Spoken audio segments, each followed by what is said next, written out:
রাজধানীর মিরপুর ১০ ইসিবি চত্বর ও ধানমন্ডি স্টার কাবাবের সামনে থেকে আজ সোমবার দুপুরে বেশ কয়েকজন বিক্ষোভকারীকে আটক করেছে পুলিশ। ইসিবি চত্বরে জড়ো হওয়া একদল বিক্ষোভকারীকে লাঠি পেটা করে পুলিশ সরিয়ে দিয়েছে। গোয়েন্দা পুলিশের হেফাজতে থাকা বৈষম্য বিরোধী ছাত্র আন্দোলনের ৬ জন সমন্বয়ক গতকাল রোববার এক ভিডিও বার্তায় শিক্ষার্থীদের চলমান কর্মসূচি প্রত্যাহারের ঘোষণা দেন। এরপরই অন্য সমন্বয়কদের মধ্যে কয়েকজন সামাজিক যোগাযোগ মাধ্যমে আজ বিক্ষোভ কর্মসূচির ঘোষণা দিয়ে এই আন্দোলন চলমান থাকবে বলে জানান তারা।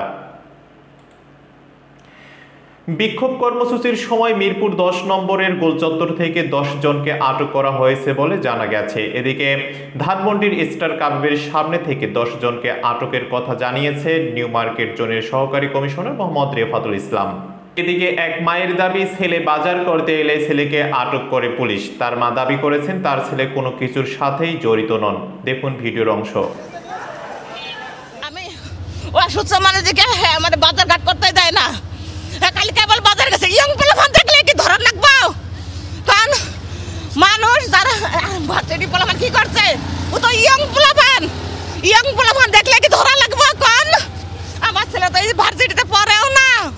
ছাত্রদেরকে এভাবে ধরে নিয়ে হয়রানি করার আমরা শিক্ষক যারা আছি আমরা অত্যন্ত ব্যথিত এবং অত্যন্ত আমরা আমি কি বলবো, উদ্বিগ্ন। এদিকে কোটা সংস্কার আন্দোলনকে কেন্দ্র করে শিক্ষার্থী সহ ২ শতাধিক মানুষের মৃত্যুর ঘটনাকে জুলাই হত্যাকাণ্ড নামে ডাকার আহ্বান জানিয়েছেন দেশের বিভিন্ন বিশ্ববিদ্যালয়ের একদল শিক্ষক। গণগ্রেপ্তারের মাধ্যমে শিক্ষার্থীদের হয়রানি বন্ধসহ আটক শিক্ষার্থীদের অবিলম্বে মুক্তি দেওয়ার দাবি জানিয়েছেন তারা। এই ছিল আমাদের হাতে থাকা সর্বশেষ আপডেট।